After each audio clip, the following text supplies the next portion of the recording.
C'était pas clair. Ok.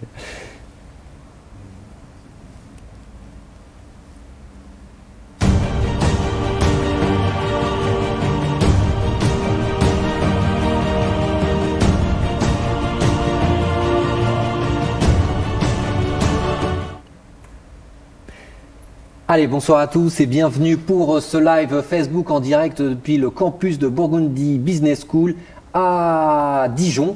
Je suis Arnaud Sévigné, je suis accompagné de Joachim Pinto et aujourd'hui on va vous parler des épreuves orales de BSB, donc cette très belle école, ainsi que son PGE, à savoir sa formation académique, les échanges internationaux, son insertion professionnelle, les possibilités de carrière professionnelle que vous avez, ainsi que la vie associative et surtout les nouveautés, dont le nouveau campus de BSB à Lyon.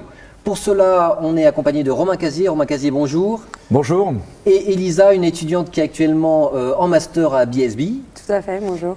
Alors Romain, on va commencer par vous. Est-ce que vous pouvez vous présenter en quelques mots, s'il vous plaît? Bien, je suis Romain Casier, je suis responsable du développement des programmes français de BSB, donc Burgundy School of Business, campus à Dijon, à Lyon, à Paris, campus historique à Dijon, et moi-même diplômé de cette belle école, promotion 2010. Parfait, je vous remercie. Elisa, est-ce que tu peux te présenter en quelques mots, à savoir ton parcours, d'où est-ce que tu viens et ce que tu fais actuellement à BSB? Ok, donc moi c'est Elisa, je suis actuellement donc, étudiante à BSB. Donc d'où je viens d'Alsace, de Strasbourg. Et maintenant ça fait 3 ans que je suis sur le campus de BSB dans la spécialité Corporate Finance and Investment Banking. Et il y a une semaine j'ai fini les cours, donc je suis ravie d'être avec vous pour échanger sur tout ça. Ok, je te remercie Elisa. On va avoir une slide qui s'affiche, qui est la slide du sommaire de notre live. Comme ça, vous allez voir l'ensemble des parties que l'on va aborder.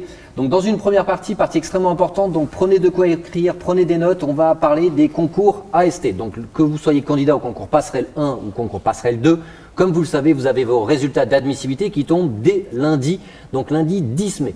Donc on va aborder le calendrier à venir, comment ça se passe pour la réservation des euros. Donc Romain, vous allez pouvoir nous renseigner là-dessus. Est-ce que c'est en présentiel? Est-ce que c'est en distanciel? Est-ce qu'on a le choix? Est-ce que c'est obligatoire l'un ou l'autre? Les statistiques, nombre d'admissibles, nombre de places, quelle est un peu la sélectivité en particulier pour l'école BSB dans laquelle on se trouve, les épreuves orales, en quoi ça consiste et quelques conseils qu'on va vous donner Joachim et moi-même. Et ensuite on parlera, comme vous pouvez le voir, de l'école et vous avez l'ensemble des paramètres. Je ne vais pas tous les lister, je les ai déjà mentionnés au tout début.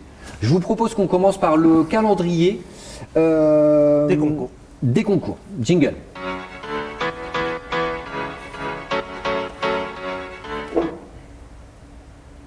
Alors le calendrier des concours, comme je vous ai dit, le 10 mai, donc dès lundi, vous avez vos résultats d'admissibilité et on va voir ensuite les dates qui vous attendent. Donc, Romain, est-ce que vous pouvez nous dire?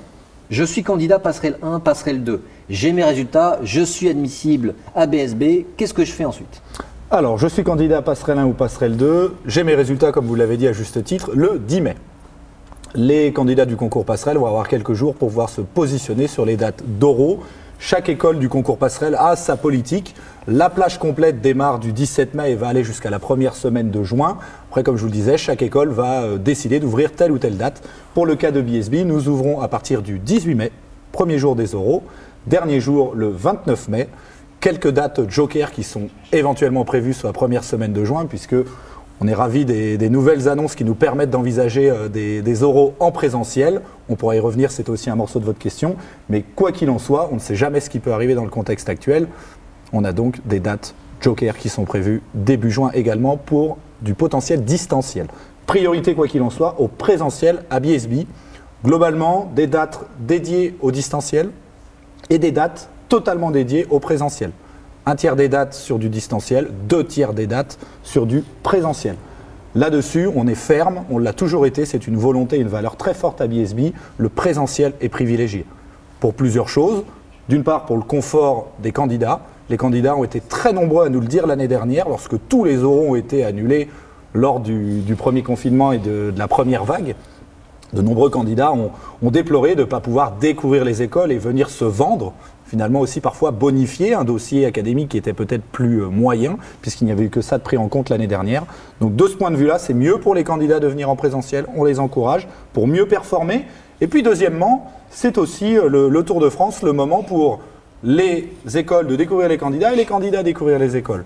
Donc vous serez meilleur en venant chez nous en présentiel, puis surtout vous aurez la chance de découvrir des villes, des campus, des écoles magnifiques que vous ne pouvez pas, on va être clair, juger sur des plaquettes et des sites internet. C'est pas possible de juger son avenir sur une plaquette et des euros en distanciel. Donc ça sera possible, mais venez en présentiel sur nos campus. Donc, si on récapitule les dates importantes, le 10 mai, je reçois mes résultats. Est-ce qu'on peut être hyper concret? Je suis candidat à passerelle 1 ou passerelle 2.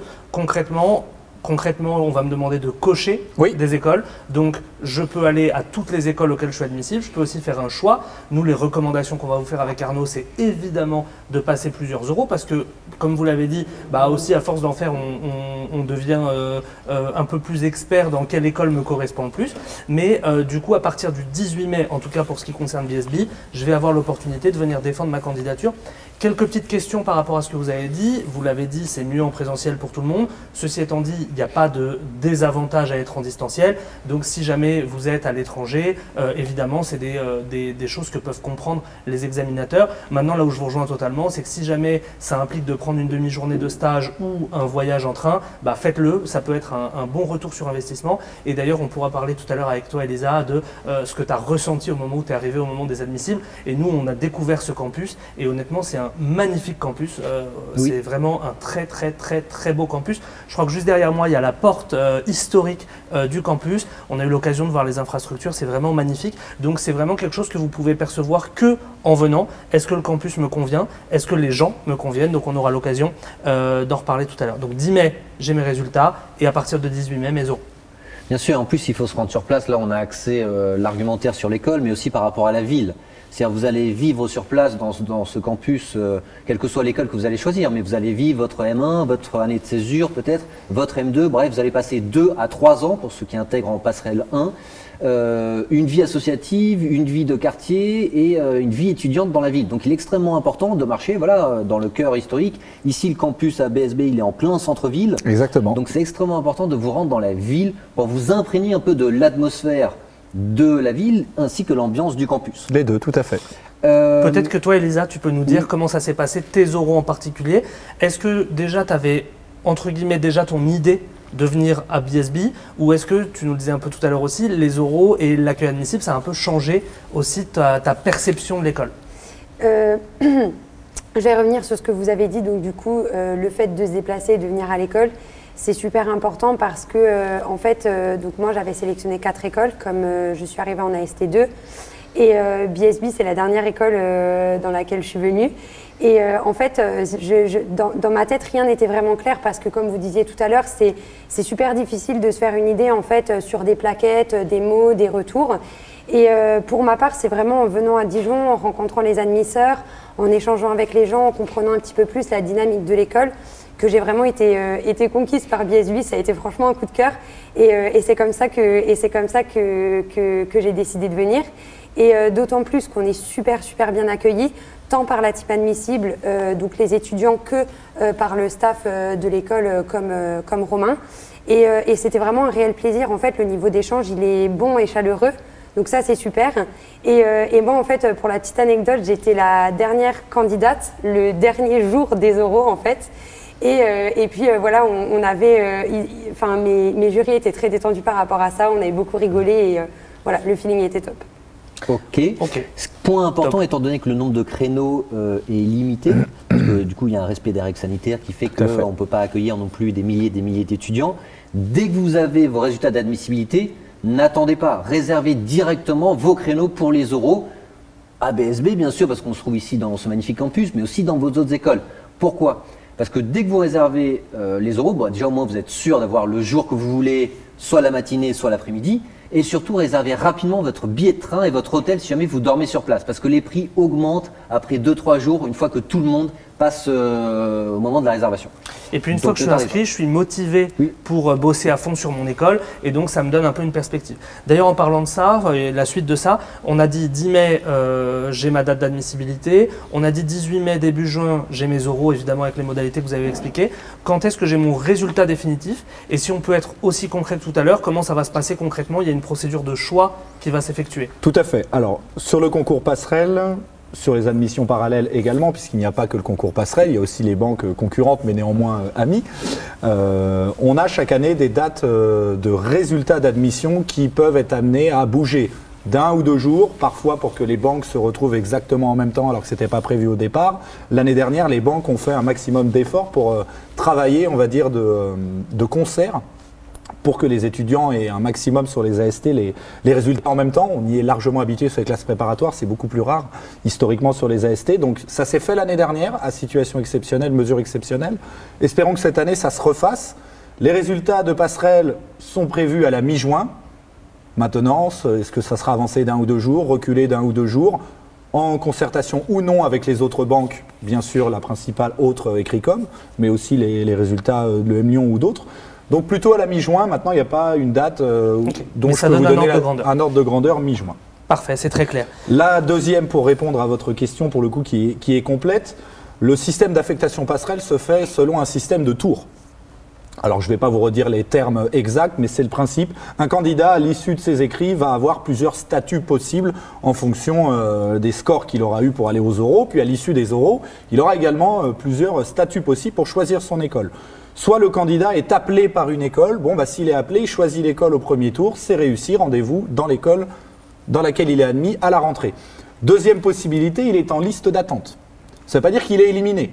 Il y a plusieurs tours, premier tour, deuxième tour, troisième tour au sein du concours passerelle. Donc si je suis en liste d'attente, je peux faire le choix soit de ne pas me positionner au premier tour, passer la main, au risque de perdre les écoles qui m'avaient admise et de ne plus être appelé au second tour. C'est un gros risque et là-dessus on sensibilise très très bien les élèves.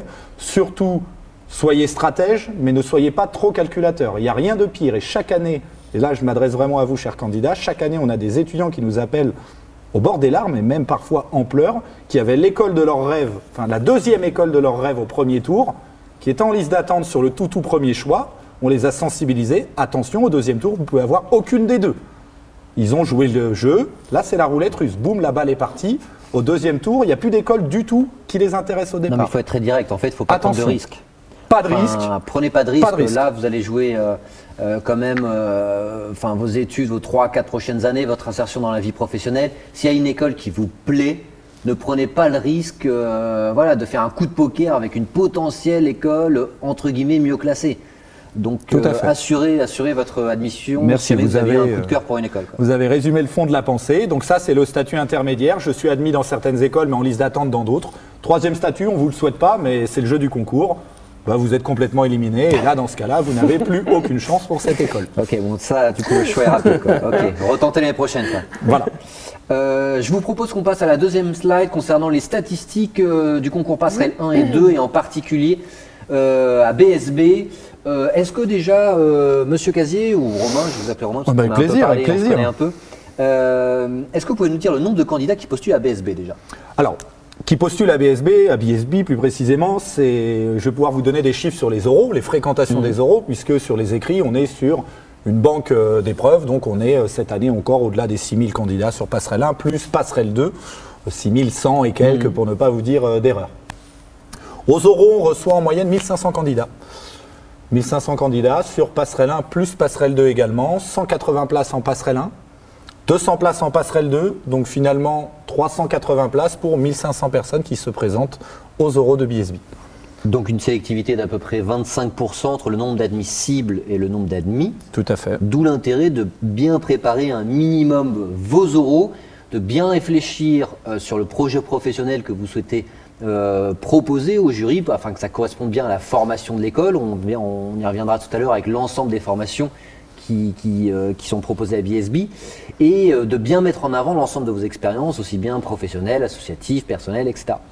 Est-ce qu'il y a une liste d'attente à BSB? Est-ce qu'elle est importante ou pas? Vous savez, il y a les places, donc on donne les résultats définitifs, on dit qu'un certain nombre de candidats sont admis directement et ensuite, théoriquement, il y a une liste d'attente. Tout à fait. Est-ce que vous savez si cette liste d'attente est importante ou pas? Alors, la liste d'attente est quoi qu'il en soit importante, puisque le principe même de cette fameuse liste d'attente, je disais 1500 candidats à ST1 plus à ST2, donc disons 750 de part et d'autre. On est plutôt sur du 700-800 aujourd'hui, 700 à ST1, 800 à ST2 plutôt. Bon, 800 à ST2 qui se sont présentés à l'oral, 200 places. Les 200 premiers du concours seront appelés, ce qui fait une liste d'attente de 600 personnes. Fatalement, ça fait une liste d'attente qui est conséquente. Maintenant, c'est le jeu des concours, également des désistements croisés. On a parfois des étudiants à ST, on ne va pas se cacher, qui ont présenté les DEC et le M-Lyon. C'est une certitude, il faut aussi être transparent. Hormis sur certaines expertises où BSB est la référence en France, sur d'autres domaines, nous ne prétendons pas être le M-Lyon. Donc logiquement, ces candidats-là, qui sont parfois très bien classés au concours, vont se désister naturellement. Maintenant, nous n'allons jamais au bout de la liste d'attente. Le dernier des derniers, sauf miracle, il ne sera pas pris. Ok. C'est très clair. Passons à présent à la slide suivante concernant les épreuves orales. Donc là, on rentre dans le vif du sujet, à savoir qu'est-ce que vous allez faire le jour de vos oraux pour convaincre le jury de vous prendre. Donc vous avez, comme vous le voyez, un entretien de motivation à BSB qui est coefficient 22, ainsi qu'un oral d'anglais qui se passe en ligne sur la plateforme Easy Speaking et qui est coefficient 8. Donc une grande part qui est donnée à l'entretien de motivation. Est-ce que vous pouvez nous en dire un petit mot, Romain ? Alors l'entretien de motivation, c'est ça aussi qui est intéressant lors du Tour de France des oraux, c'est que l'entretien de motivation est spécifique à chaque école. Chaque école a ses valeurs, a son histoire, a ses expertises et a sa modalité d'entretien de motivation. On a coutume de dire que dans toutes les écoles, le fond est le même. Apprécier le profil du candidat, vérifier la réalité de son projet professionnel, sa sincère motivation à intégrer notre école plutôt qu'une autre école. Bref, a-t-on envie de le recruter chez nous et nous correspondons à ses attentes. Donc ça, sur le fond, je pense que dans toutes les écoles, je ne me trompe pas en le disant. Sur la forme, évidemment, ça diffère d'une école à une autre pour des raisons parfois historiques, pour des raisons culturelles aussi dans les écoles, parce qu'on aime évaluer les candidats à l'oral selon telle ou telle modalité. Pour ce qui est le cas de BSB, c'est un entretien que nous avons de longue date, réellement entretien de personnalité et de motivation, 20 à 25 minutes d'échange ouvert avec un jury composé de 2 personnes, toujours un administratif ou un enseignant de l'école obligatoirement. La deuxième personne du jury est également un membre de l'école ou un diplômé qui représente le monde de l'entreprise ou un cadre d'une entreprise partenaire ou parfois un enseignant de DUT, d'université, de classe préparatoire. Donc ces 2 jurys vont pendant 20-25 minutes sur la base d'une introduction de quelques minutes que va pouvoir faire le candidat, vont l'interroger pendant ces 20 à 25 minutes sur justement ce qui fait son profil. Et là-dessus, le premier conseil que je me permettrai de vous donner, chers candidats, eh bien, c'est d'être sincère, d'être authentique et puis surtout d'être préparé. Ces minutes d'échange, elles ne sont pas faites pour vous piéger. Nous, à BSB, ça fait partie des valeurs de l'école. L'entretien de motivation est là, encore une fois, pour voir l'adéquation entre vous et nous. Nous faisons le choix chaque année, et ça, chaque école peut avoir sa stratégie. Il n'y en a pas une meilleure qu'une autre, ça dépend de la culture de l'école. Nous faisons toujours le choix d'être plus sélectif à l'oral qu'à l'écrit. Nous laissons la chance d'aller à l'oral, même à des candidats qui auraient pu être un peu plus moyens aux écrits. Par contre, l'école étant très attractive, nous sélectionnons plus fort à l'oral. Donc l'entretien de motivation, c'est vraiment le moment d'être sincère, d'être vous-même, de passer un bon moment avec un jury qui est briefé pour être bienveillant et vous apprécier à votre juste valeur. Et bien entendu, vérifier si vous avez une motivation sincère pour venir chez nous. Il y a 2 mots en particulier que je retiens de ce que vous venez de dire. Un, laisser la chance, parce que c'est une chance. Et parfois, on se met un stress particulier, mais il faut aussi se dire que venir avoir la chance de défendre ma candidature devant un jury, et le deuxième mot que je retiens, c'est un jury bienveillant. C'est-à-dire qu'il faut s'imaginer que ce sont des pères et des mères de famille qui ont grosso modo la plupart du temps des enfants de votre âge. Et du coup, ils ne sont pas là pour vous faire pleurer, ils ne sont pas là pour vous pousser dans vos retranchements. Ils sont là, comme vous l'avez dit, dans un double objectif de comprendre si le candidat est fait pour l'école, mais aussi de comprendre si l'école est faite pour le candidat. Et ça arrive parfois qu'on ressente que le candidat, il est très bien, mais il n'a pas vocation à venir chez nous, et donc on peut être amené à sanctionner par une mauvaise note. La note que vous recevez à un oral de motivation n'est pas votre note, c'est la note de votre oral que vous avez effectué ce jour-là, dans telles conditions, avec tel jury. Donc ne le prenez pas pour vous, c'est vraiment très important de le dire. Vous avez de la chance de passer cet oral devant un jury bienveillant. Elisa, est-ce que tu peux nous dire comment se sont passées, toi, tes épreuves orales concrètement ? Oui, donc je reviens sur ce que Romain disait. Donc j'avais un professeur permanent et une personne de l'administration. Et en fait, je suis arrivée un petit peu dans un climat particulier parce que j'étais la dernière le dernier jour. Donc déjà, c'était bienveillant, chaleureux, complètement dans les mêmes valeurs que ce que vous décriviez tout à l'heure. Et alors, effectivement, on m'a laissé 2-3 minutes pour me présenter. En fait, parler de moi, qui je suis, etc., d'où je viens, pourquoi. Et en fait, sur la base de tout ce que j'ai énoncé, on m'a posé des questions. Donc en fait, c'est pas des questions qu'on pose comme ça, c'est vraiment sur la base de ce qu'on dit, de ce qu'on évoque, de nos motivations, ils vont chercher à le jury va chercher à creuser plus et voilà, et à savoir vraiment ce qui nous anime, ce qui nous motive. Moi, j'ai parlé d'un projet professionnel et en fait, tout l'oral a tourné autour du projet professionnel. J'ai eu aucune question piège, mais par contre, néanmoins, je reviens quand même sur le côté sérieux de la chose, c'est-à-dire que voilà, être motivé au-delà d'un état d'esprit, c'est aussi savoir se montrer sérieux et être préparé à répondre à certaines questions. Et pour compléter, je me permets, c'est une chose que je n'ai pas citée, il y a également, pour permettre à nos candidats de bien introduire l'entretien et à nos jurys de bien évaluer le candidat, de bien apprécier le candidat, il y a un CV qui est à pré-remplir, qui est fourni directement, alors qui sera fourni, chers candidats, sur notre site admissible et qu'on pourra également vous fournir directement quand vous viendrez sur le campus, un CV type qui va vous permettre d'avoir un fil rouge, un fil conducteur et d'introduire justement votre entretien auprès du jury, parler de vos passions, de vos hobbies, de vos voyages, de votre projet professionnel, de vos projets personnels, bref, tout ce qui fait votre personnalité et votre profil. Et je peux me permettre de revenir sur un point, enfin, si je peux donner un conseil qui est super important. J'avais préparé la question avez-vous des défauts, parce que personne n'est parfait, et effectivement on en a. Et en fait, ce que le jury avait apprécié, c'est que j'ai donné un défaut qui me ressemble et qui me correspond. Bah, c'était quoi du coup? Parce qu'on a envie de savoir maintenant.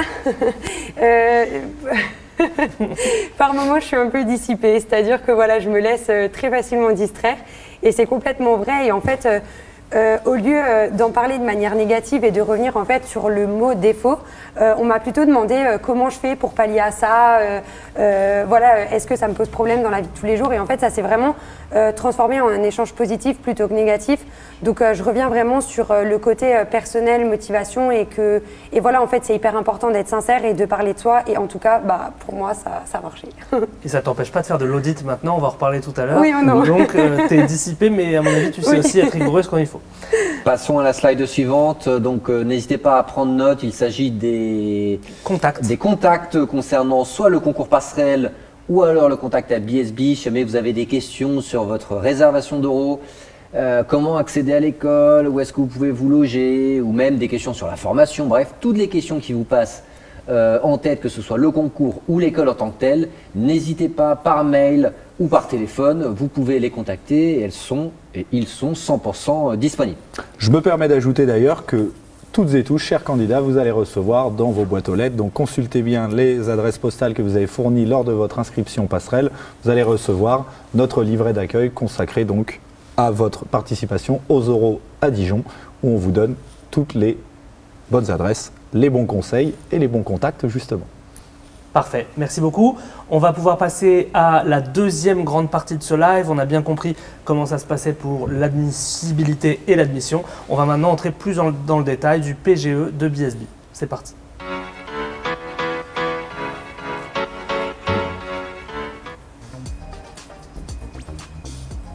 C'est là qu'on a mangé.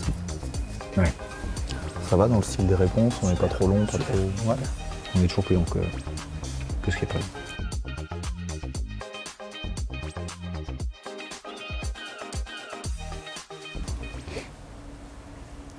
Alors Romain, on va maintenant, si vous le permettez, entrer plus dans le détail du PGE, donc Programme Grande École de BSB. Est-ce que vous pouvez nous décrire un petit peu l'ADN de votre école, en quoi votre école elle est unique et en quoi elle doit attirer un maximum de candidats?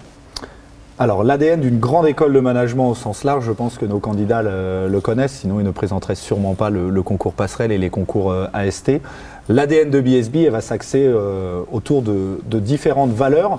Certaines valeurs qui sont communes à toutes nos grandes écoles, il ne faut pas se mentir, on a peut-être 70-80% d'ADN commun entre nos grandes écoles, une notion généraliste et transversale qui va s'affiner petit à petit au fur et à mesure du programme Grande École. Ça c'est commun à toutes les écoles, en tout cas c'est le cas à BSB.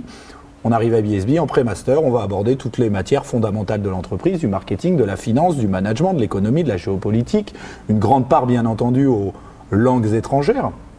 Donc ça, c'est, je dirais, commun à tous les programmes Grande École. Après, ce qui va faire la différence, ça va être les expertises d'une école, peut-être qu'on y reviendra tout à l'heure, les valeurs de l'école, la pédagogie de l'école, les services qui sont mis à disposition des candidats, justement. On n'est pas uniquement sur de la dimension académique.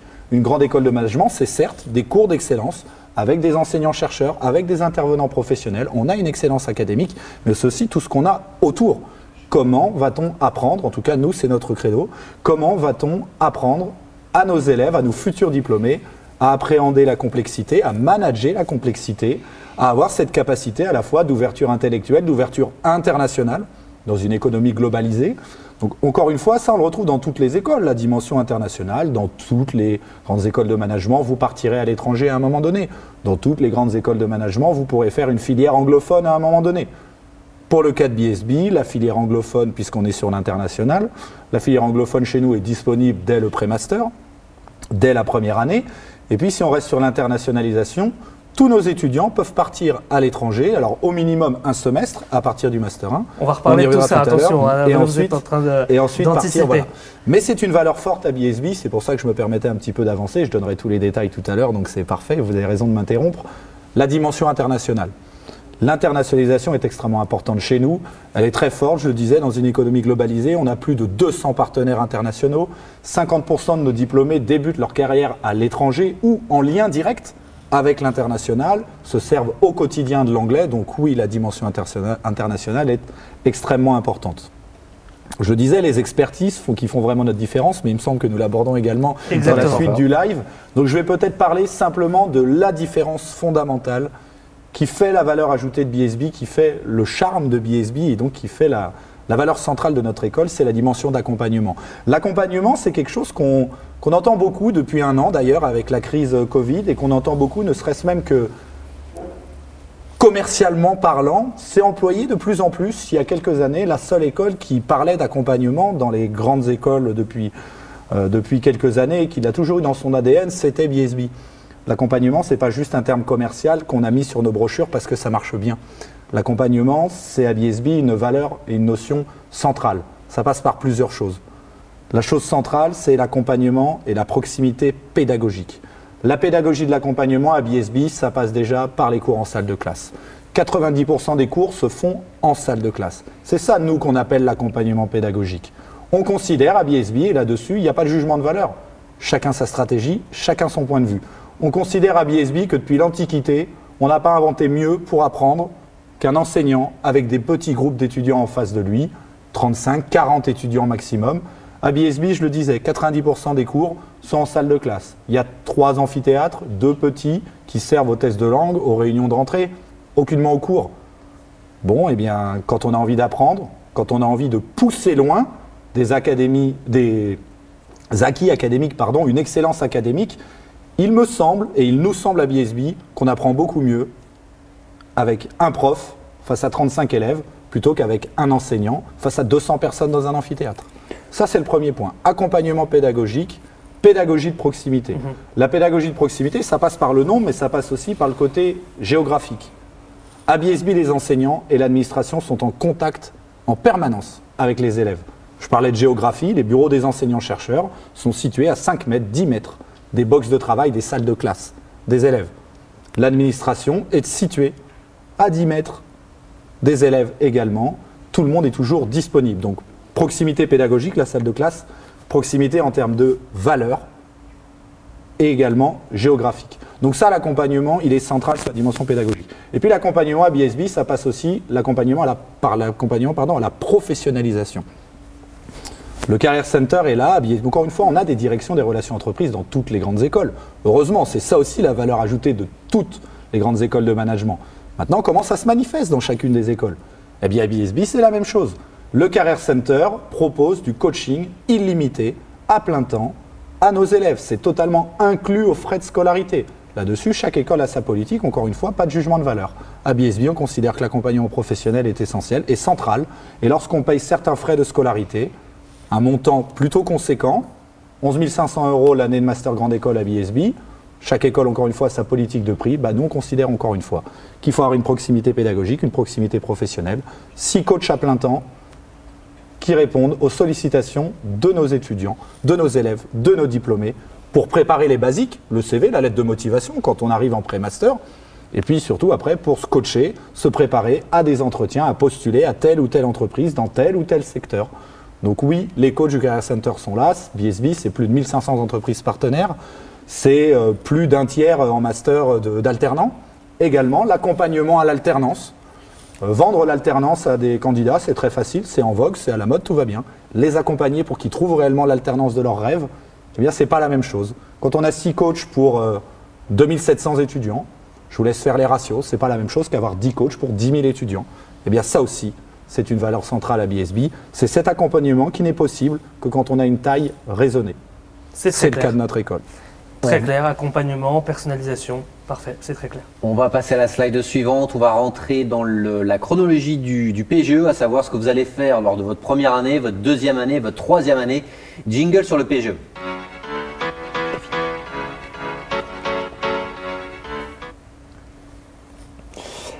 Alors, on va afficher la slide du PGE, comme ça vous allez voir directement ce que vous allez faire en première, deuxième et troisième année. Romain, est-ce que vous pouvez nous dire, je suis candidat à ST1, donc je passe les concours passerelle 1, je rentre en première année de manière très succincte, qu'est-ce que j'ai comme cours, quels sont les choix que j'ai, est-ce que je peux prendre une LV3, est-ce que j'ai des tracks internationaux, des tracks expertise, des cours fondamentaux, est-ce que vous pouvez nous dire ce qu'il y a en première année à BSB? Eh bien, allons-y, on va être en complément aussi de ma réponse précédente. Donc la première année, c'est vraiment l'année consacrée à l'acquisition des fondamentaux du management, on l'a dit, c'est l'année qu'on appelle de tronc commun. Donc les matières du marketing, du management, de la finance, de l'économie, de la géopolitique et des langues. On peut, dès cette première année, malgré tout, personnaliser son parcours à BSB. On peut le personnaliser de différentes manières. La première chose au niveau des langues, eh bien, c'est simplement de choisir la LV2 et la LV3 de son choix. Chez nous, la LV2 est obligatoire. On a presque une dizaine d'LV2 et d'LV3 proposés.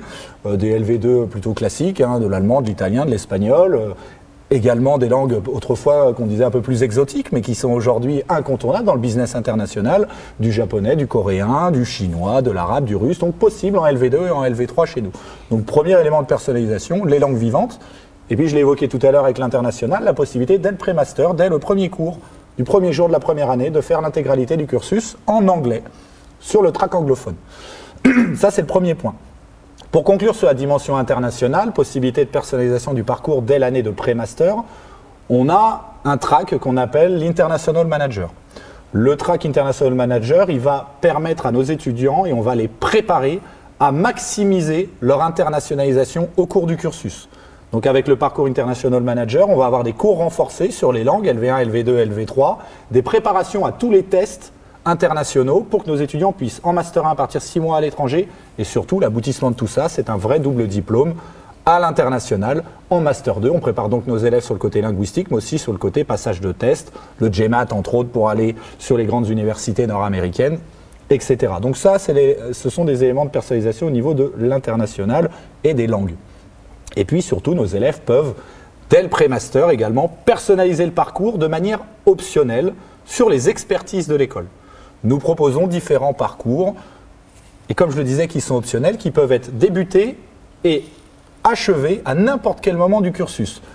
Nous proposons un parcours d'excellence optionnel en finance qui va mener sur un Master of Science en Corporate Finance and Investment Banking, ou le petit nouveau Master of Science en Corporate Finance and Climate Change.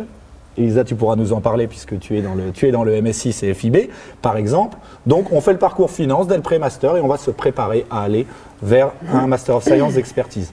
Nos parcours d'excellence sur nos différents domaines d'expertise, donc finance, marketing, stratégie commerciale, agriculture, entrepreneuriat, data science également, ils peuvent vous permettre de vous préparer à construire votre parcours et à aboutir sur un double diplôme d'expertise ou un MSc en Master 2, mais ils peuvent aussi, chers candidats, vous aider à découvrir un secteur. J'arrive en pré-master, je ne suis pas obligé d'avoir un projet professionnel parfaitement établi. Nombreux sont nos étudiants qui intègrent et qui nous disent « Moi, très honnêtement, entre la finance et le marketing, j'aime bien les deux. » Donc le parcours optionnel va permettre aussi, si je ne sais pas ce que je veux faire, de découvrir un secteur. Puis finalement, je prends le parcours finance en première année, je me rends compte que la finance et la compta ou l'audit, qui est aussi un parcours d'excellence à l'école, l'audit expertise conseil, c'est pas pour moi, eh bien je peux changer mon parcours et basculer, par exemple, sur un parcours en stratégie commerciale. Romain, je suis désolé, je vous coupe, on accélère un peu. J'arrive en M1, donc on a bien vu l'ensemble des options. Voilà, tout à fait. On arrive en M1, non, sinon après on va finir à 23h. Ah, mais pas de problème, pas que on est bien dans notre Learning Center, vous le savez. Ça c'est vrai. On arrive en M1, ou alors je suis candidat à ST2. En 1 minute, le M1, j'ai quoi? Alors, on arrive sur l'année de M1. Cette fois, on va pouvoir construire l'année de M1 totalement à la carte. Okay. On va avoir la fin du tronc commun et puis surtout un grand nombre d'électifs. Des électifs dans différents domaines. Ça, c'est pour toute l'année de Master 1. On va également pouvoir partir à l'étranger. Premier semestre du Master 1, deuxième semestre du Master 1. Si jamais on ne part pas à l'étranger au deuxième semestre du Master 1, on va avoir également ce qu'on appelle nous le semestre d'excellence, deuxième semestre de Master 1 à BSB, une 50aine d'enseignants internationaux de prestige qui sont partenaires ou pas avec nous par rapport à leur université d'origine, qui vont venir donner leurs cours un peu waouh dans leur domaine d'expertise, encore une fois tout en anglais. Donc si on veut maximiser l'international, on part à l'étranger en début de M1 et on fait le semestre d'excellence. On peut à l'inverse faire le M1 en initial à Dijon, les parcours à la carte, profiter également de la vie associative, on y reviendra tout à l'heure, et puis partir à l'étranger au deuxième semestre du M1. On arrive en M2 ensuite. Et bien là, par contre, c'est ça l'avantage quand on entre, mais selon les choix qu'on va faire, on ne va pas avoir tout qui est ouvert à la fin. Il y a des choses qui ne sont pas compatibles. Je ne peux pas faire de l'alternance et partir en double diplôme à l'étranger, par exemple. On y reviendra peut-être tout à l'heure. Donc finalement, les grands choix, et après je pourrais vous expliquer l'articulation, où nos chers viewers pourront nous écrire, on leur expliquera les différences. En gros, j'arrive en M2, soit je me spécialise à BSB, spécialisation de 6 mois, stage de fin d'études. En initial ou en alternance, les deux sont possibles. Soit je pars en double diplôme à l'étranger, soit je fais comme Elisa, un double diplôme d'expertise à BSB, un Master of Science ou un Master spécialisé. C'est les 3 grands choix qui sont disponibles en Master 2 chez nous. Justement, est-ce que toi, Elisa, tu peux nous raconter un petit peu? Toi, tu es arrivée en AST2, oui. Donc tu es arrivée en M1. Oui. Est-ce que tu peux nous raconter un petit peu entre maintenant où tu as dit que tu as eu tes derniers cours et le jour où tu es arrivée, en gros, dans les grandes lignes, ce qui t'est arrivé? Du coup, quand on arrive en AST2, donc c'est un an après, donc on se retrouve à l'école au semestre 3 et en fait donc on est directement intégré à une promo qui se connaissait déjà un petit peu avant, mais en fait avant ça on a l'opportunité d'être intégré avec toutes les nouvelles personnes qui arrivent en même temps que nous et ça c'est super important parce que voilà, quand on arrive en AST2, voilà, des fois on a un peu peur, personnellement j'avais peur, c'est pour ça que je l'évoque parce que je trouve ça important de dire qu'on est quand même malgré tout super bien intégré. Et donc du coup j'ai fait un semestre de cours, après suite à ça j'ai eu l'opportunité de partir à l'étranger. Alors je ne l'ai pas fait parce que j'avais fait une double licence à l'international en Irlande, donc c'est pour ça que je n'ai pas réitéré l'expérience avec BSB, mais néanmoins j'avais plein de possibilités pour l'étranger. Et en fait, moi pour le semestre suivant, j'ai vraiment décidé de préparer mon entrée dans le Master of Science de Corporate Finance and Investment Banking, parce que ma licence, elle était orientée marketing, donc à un moment, il fallait faire quelques ajustements. Et après, suite à ça, pour l'année qui me reste, donc en spécialisation M2, j'ai fait un an de ce master-là en finance, tout en anglais. Et voilà, je tiens aussi à rappeler que, comme le disait avant Romain, on a l'opportunité d'étudier en anglais à BSB. Et opportunité que j'ai saisie parce qu'en fait, voilà, vous allez le voir quand vous arriverez sur vos stages, l'anglais c'est mandatory et vraiment, non mais vraiment, le faire c'est clairement un plus et ça nous aide pour tous les entretiens à tous les niveaux et puis voilà quoi. Toi qui vas bientôt intégrer KPMG, c'est ça? Tu vas du coup sûrement utiliser l'anglais sur une base quotidienne. Et tout à l'heure, vous nous disiez en off, Romain, qu'aujourd'hui, de plus en plus, on a des très belles opportunités quand on sort de ce type de master dont vient de nous parler Elisa. Vous parlez d'une étudiante qui allait intégrer ou qui avait intégré Rothschild. Donc c'est quand même des noms hyper prestigieux. Ouais. Est-ce que vous pouvez nous en dire plus là-dessus sur l'excellence, rapidement, mais sur le fait qu'on peut accéder à des très beaux postes derrière, quoi? Alors, on peut accéder à des très beaux postes, effectivement, on a parfois l'impression, et c'est ça aussi un peu le prisme déformant peut-être de l'histoire ou des classements, on a l'impression qu'on ne peut intégrer de très très belles entreprises sur des très beaux postes uniquement si on a fait une école du top 3. Évidemment que si on sort d'une école du top 3, on a beaucoup plus de chances d'intégrer. Après, il ne faut quand même pas oublier, et ça je m'adresse à vous directement, chers candidats, qu'il y a le diplôme que vous allez décrocher, il y a l'école que vous allez choisir, mais c'est surtout vous qui ferez la différence. En allant chercher les bons stages, en allant chercher les bonnes opportunités, en prenant les les bons choix tout simplement quand on est étudiant à l'école. Effectivement, alors l'étudiant dont je vous parlais, Marie, si elle nous regarde peut-être en replay, peut-être qu'elle se reconnaîtra. Marie, effectivement, stage chez Rothschild, opportunité chez BlackRock. Elle est pas stage chez BlackRock, d'ailleurs, merci de le préciser. Elisa, tu la connais même encore mieux que moi. Donc, pour le coup, elle sort de BSB, elle ne sort pas d'une école top 3. Par contre, c'est une étudiante qui s'est donné les moyens, qui a donné le maximum, qui est allée voir comment on pouvait se servir des outils, des infrastructures qui étaient proposées dans son école. Exemple, notre salle des marchés, que Elisa utilise aussi au quotidien dans le cadre du MSI. Donc, là-dessus, oui, il y a des vraies opportunités. Maintenant, il faut aussi être capable de faire la différence. Et ça, je me permets même de faire une aparté. Aujourd'hui, vous avez énormément de diplômés de grandes écoles et de Bac plus 5, mais de grandes écoles de business school sur le marché. Vous en avez 2 fois plus qu'il y a 20 ans ou qu'il y a 15 ans. Forcément, c'est plus le diplôme qui suffit et la répute de l'école. C'est aussi les choix qu'on va faire, la bonne filière, le beau double diplôme, le bon stage, la bonne opportunité saisie. C'est clair. Alors, Romain, on a pas mal étudié ce que vous proposez, on vous écoute. Nous aussi, en amont, on a étudié l'ensemble de la formation qui est proposée à BSB et on a retenu 3 points forts qu'on a décidé de partager avec vous et vous allez pouvoir nous en dire un mot à chaque fois. Jingle sur les 3 points forts. Il faut que je sois plus court dans les réponses. Je suis désolé, je pourrais parler des plombs.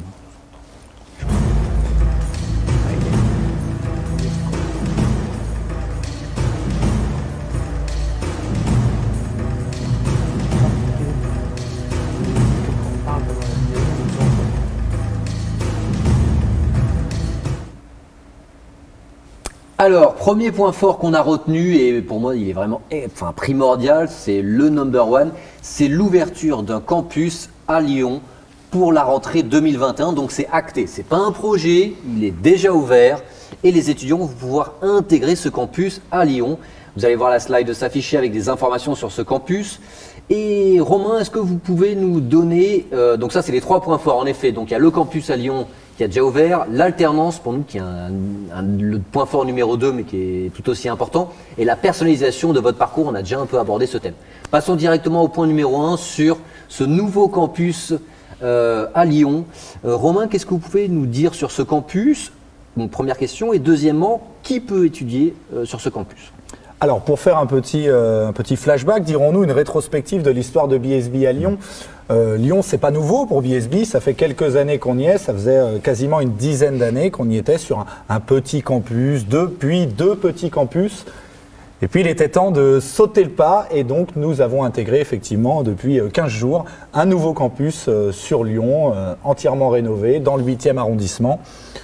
Alors, ce n'est pas non plus la taille du campus historique de Dijon, c'est normal, on est sur une autre modalité. C'est un campus qui est différent dans les expertises proposées, fort accent, comme vous l'évoquez, mis sur l'alternance et également sur la dimension digitale, développement durable et intelligence artificielle, on pourra y revenir tout à l'heure. Mais on a conservé l'ADN de BSB. Les petites salles de classe, les groupes, un enseignant pour 35 élèves, la proximité, l'accompagnement, les mêmes choses et les mêmes services qui sont proposés à Lyon sur le nouveau campus, comme à Dijon sur le campus historique. Et c'est à destination de quel type d'étudiants? Effectivement, c'est ça la grande nouveauté. Dès la rentrée prochaine, tous les étudiants qui en font le vœu, qui le souhaitent, pourront rejoindre ce campus à Lyon dès le pré-master. C'est-à-dire concrètement, dès le pré-master, je suis étudiant en AST1, je présente le concours passerelle cette année. Je choisis BSB au moment du concours. On repart un petit peu sur votre question de tout à l'heure, c'est intéressant. Je choisis BSB et seulement une fois que je suis intégré à BSB, j'ai le choix total. Il n'y a pas de, je ne vais pas dire numerus clausus, mais il n'y a pas de quota. Vous choisissez ou Dijon ou Lyon. Dès le pré-master. Aussi bien en formation initiale qu'en alternance? Alors, uniquement en initiale sur le pré-master. L'alternance n'est quoi qu'il arrive pas proposée à BSB sur le pré-master, ni sur le campus de Dijon, ni sur le campus de Lyon. On pourra y revenir sur le pourquoi du comment. Ce n'est pas forcément le sujet de la question, mais il y a certaines raisons.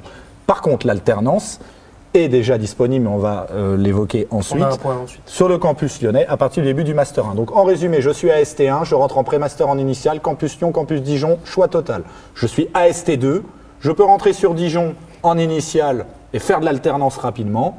Si je rentre à Lyon, sur le Master 1 directement en tant qu'AST2, c'est que de l'alternance, c'est peut-être le deuxième point fort qu'on évoquera. Ok, donc concrètement, pour donner un exemple assez visuel, Arnaud décide de choisir le campus de Lyon en admettant qu'on soit tous les deux des AST2. Oui. Arnaud décide, pour des raisons qui lui incombent, de choisir le campus de Lyon, il va se cantonner à l'alternance. Exactement. Moi, je choisis de prendre le campus de Dijon, j'ai le choix entre de l'alternance et de l'initial. Exactement. Okay.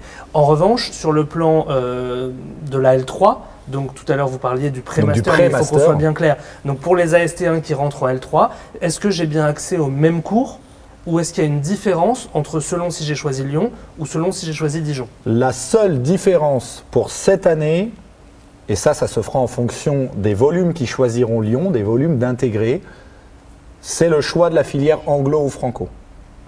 C'est la seule chose qui pourrait ne pas être commune pour cette première année d'ouverture du pré-master à Lyon. Si le nombre d'étudiants qui choisissent Lyon est au rendez-vous, les deux ouvriront. Effectivement, si très peu d'étudiants font le choix de nous rejoindre à Lyon en pré-master et préfèrent toujours rester ou venir à Dijon, là pourra simplement y avoir une petite différence. Sur tout le reste, c'est la même chose. Parfait. Donc là, vous n'avez pas encore le recul de savoir ce qui va être choisi. Quand vous aurez plus de recul, vous pourrez nous en dire plus. Mais il faut être transparent, c'est la seule incertitude. Ouverture de l'anglo à Lyon en pré-master, c'est tout. Tout le reste identique. C'est très clair, donc n'hésitez pas à prendre des notes tout au long de ce live, parce que je suppose que c'est une école qui vous intéresse. Donc prenez les notes en fonction de ce que vous souhaitez faire au sein de l'école, parce que c'est des arguments que vous allez pouvoir ressortir ensuite en entretien de motivation, tout ce qu'on vous communique. On passe au point fort numéro 2, à savoir l'alternance jingle.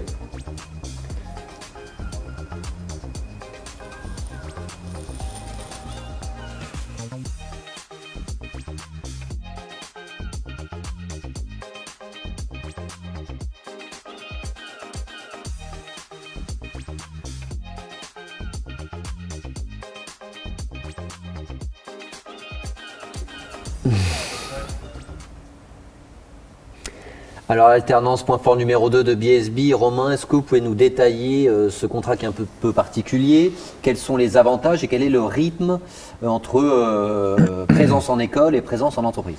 Alors avant toute chose, on parle d'alternance et vous venez d'évoquer le mot contrat. Alors attention, l'alternance en tant que telle va avoir des modalités qui vont être différentes d'une école à une autre. Les contrats, quant à eux, si on parle réellement de contrats d'alternance, peuvent être soit contrats de professionnalisation, soit contrats d'apprentissage. À BSB, on a 3 grandes modalités, 3 grands rythmes et certaines permettent de faire tous les contrats et d'autres non. Donc on va les détailler. La première possibilité d'alternance, on vient de l'évoquer avec le campus lyonnais. Étudiant qui est arrivé en AST2 ou étudiant qui a intégré en AST1 qui souhaite le faire à partir du Master 1, possibilité de faire de l'alternance en intégralité jusqu'à la fin du cursus. Master 1, Master 2 sur le campus de Lyon. Là, on est sur un programme full alternance, 15 jours en entreprise, 1 semaine à l'école pendant 24 mois. Là, c'est via contrat de professionnalisation et, donc ou finalement, contrat d'apprentissage. Deuxième modalité, je fais le choix de faire de l'alternance à partir du milieu du Master 1. Quels sont les avantages et les inconvénients par rapport à la première? La modalité, donc qui est la modalité dijonnaise, de proposer de l'alternance à partir du milieu du Master 1, premier point, c'est qu'elle se fait uniquement sur un contrat d'apprentissage. Il n'y a pas de contrat pro sur cette modalité dijonnaise. La deuxième, c'est qu'on peut partir à l'international avant de débuter l'alternance.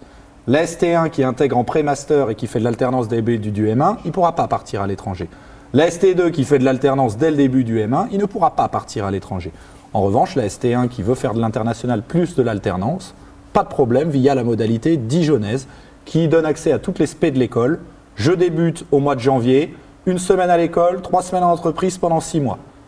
Je suis tout l'été en entreprise, je reviens 100% à l'école sur le campus dijonnais pour faire ma spécialisation. Puis je suis à nouveau 100% en entreprise. Donc on n'est pas du tout sur le même rythme que la modalité lyonnaise. C'est pas simplement un décalage de 6 mois, c'est autre chose. Le rythme est totalement différent, les spécialisations accessibles ne sont pas les mêmes et le campus est donc différent. Okay. Dernière modalité, c'est finalement l'extension ou la simplification de la modalité lyonnaise. Je veux faire de l'alternance uniquement en M2 parce qu'en M1, effectivement, je voulais changer de campus, je voulais aller à l'étranger, je voulais profiter de la vie associative. Je ne savais pas ce que je voulais faire. Je ne savais pas ce que je voulais faire.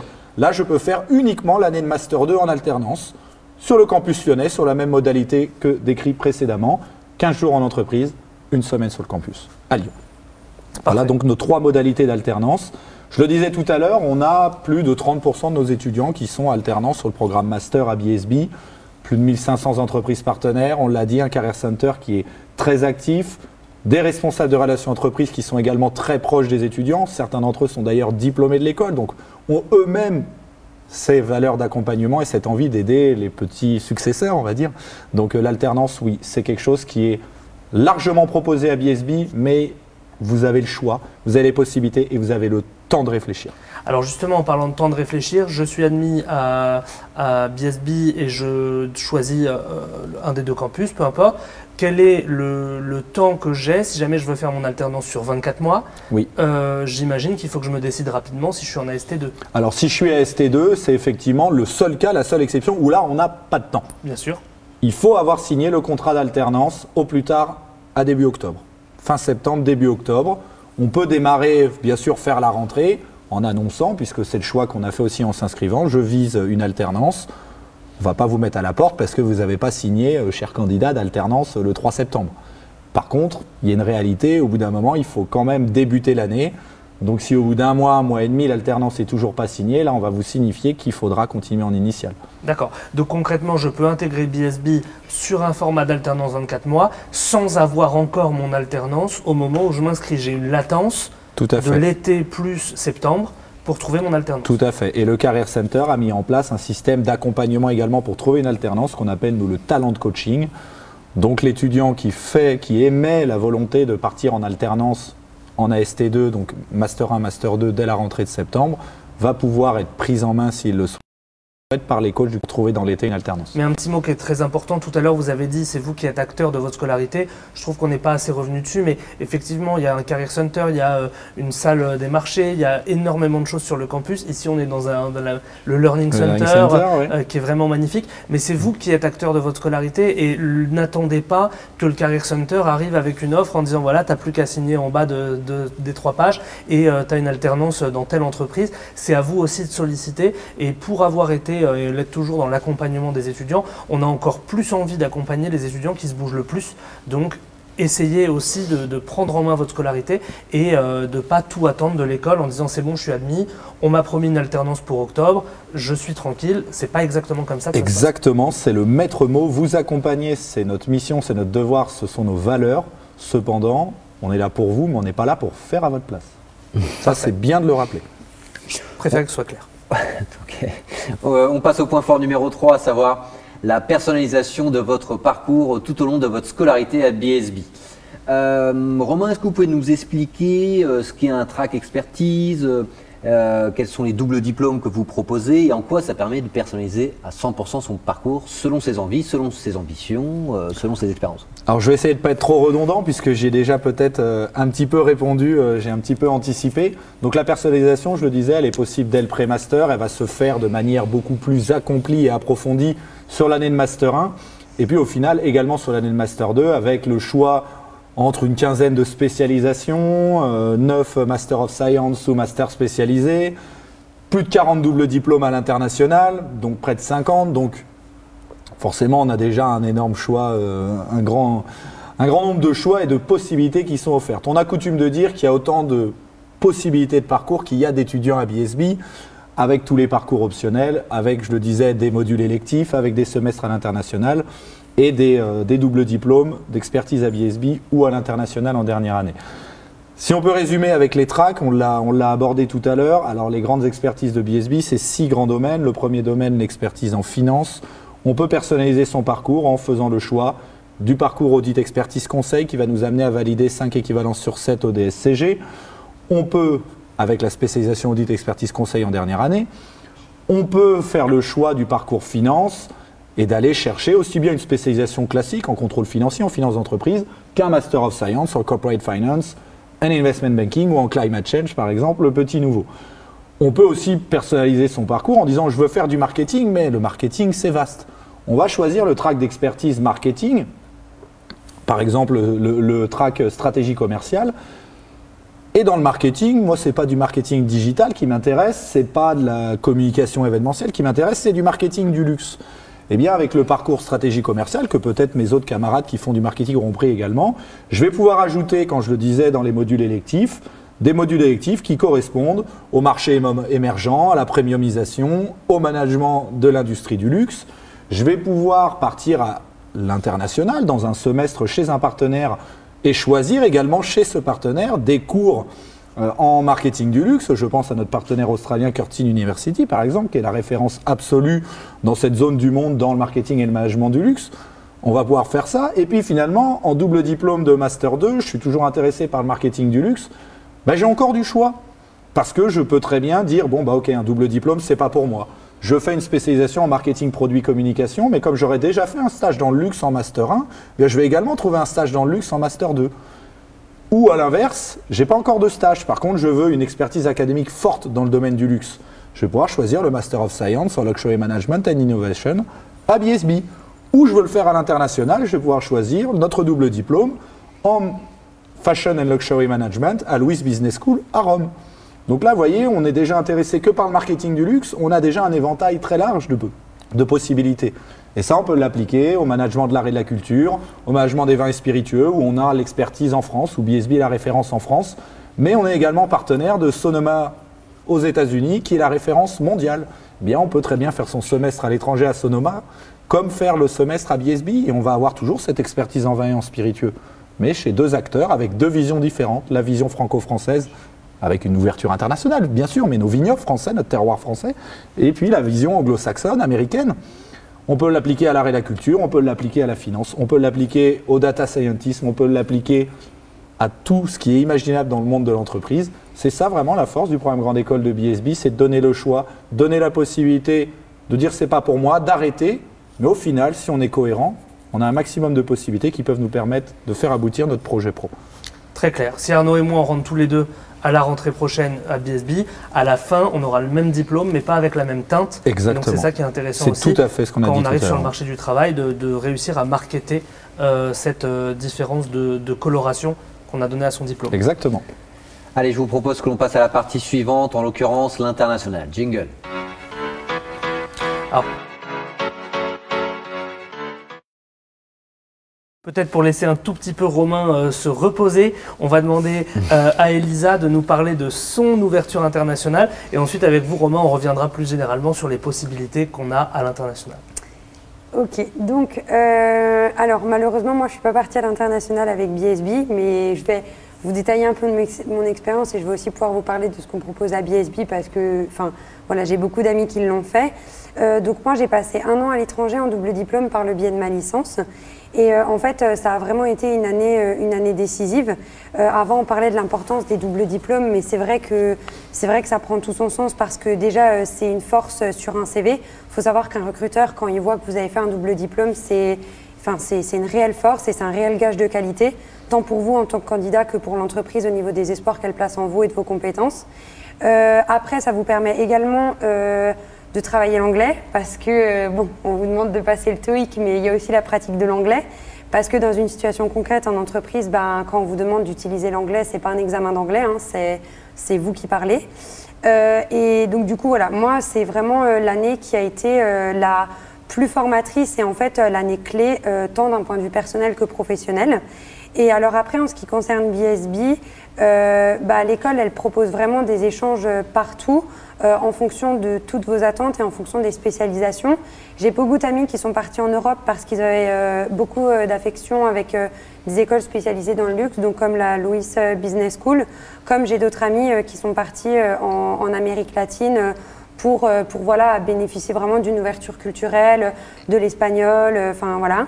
Et il faut savoir que dans tout ça, en fait, l'école, elle nous accompagne à tous les niveaux.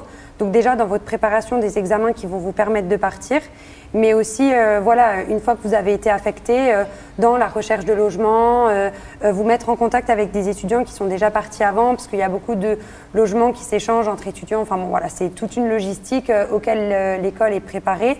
Et voilà, donc on est vraiment dans toute cette notion d'accompagnement et d'internationalisation. Parfait. Et donc du coup sur le plan de la maquette, donc si vous pouvez illustrer ça, vous nous parliez tout à l'heure d'un énorme panel d'échanges qui était possible, des différentes possibilités à différents moments de partir. Donc du coup, un étudiant de BSB qui veut partir à l'étranger, il peut. Oui. Alors il peut, tout à fait. Je vais en plus compléter la réponse d'Elisa. Elle parle à nouveau d'accompagnement. L'accompagnement, ça se manifeste aussi, nous, comme tu le dis à juste titre, en mettant en relation nos étudiants avec toutes les données, toutes les informations dont ils ont besoin pour s'expatrier. C'est pas simplement on vous affecte à l'étranger, ça y est, vous partez, rendez-vous dans 6 mois. Non, non. Tous nos responsables des relations internationales, les responsables de zone, organisent plusieurs ateliers tout au long de l'année pour présenter les destinations à nos étudiants, les doubles diplômes à nos étudiants, les prérequis, les conditions de vie sur place, les conditions de logement. Comment ça se passe et comment ça s'est passé pour les étudiants les années d'avant. Vous êtes jeune, vous entrez en école, vous avez la vingtaine, vous idolâtrez peut-être, vous fantasmez peut-être certains pays, certaines cultures, mais quand on arrive là-bas tout seul à l'autre bout du monde et que c'est parfois votre première expatriation, si on ne vous a pas préparé, c'est pas si simple que ça. Des exemples d'étudiants qui sont partis dans le pays de leurs rêves, qui sont revenus 6 mois après, je parle de manière générale, pas chez nous puisqu'on les prépare. Par contre, ça s'entend, tout simplement des gens qui partent en voyage, pas forcément dans le cadre de leurs études. On est parfois très surpris de la différence culturelle et de la difficulté à exister dans un autre pays où ça ne parle pas forcément bien anglais. Alors si vous n'avez pas de niveau d'anglais, c'est encore plus compliqué. Et puis des différences interculturelles qu'il faut savoir apprécier. Donc ça, c'est le premier point, je voulais revenir là-dessus. On accompagne vraiment nos étudiants pour qu'ils ne soient pas paumés, je me permets l'expression, à l'autre bout du monde. Après, effectivement, sur les partenaires et puis sur les semestres, chez nous, on peut s'expatrier à chaque semestre à partir du Master 1. Je sors du pré-master, je parle bien quand je sors du pré-master, je reviendrai tout à l'heure sur le cas des AST2 pour le coup. Si je sors du pré-master que je suis rentré en AST1, je peux partir au premier semestre du Master 1, au deuxième semestre du Master 1, au premier semestre du Master 2. Si je veux faire uniquement un semestre à l'international. Master 1, c'est une expatriation.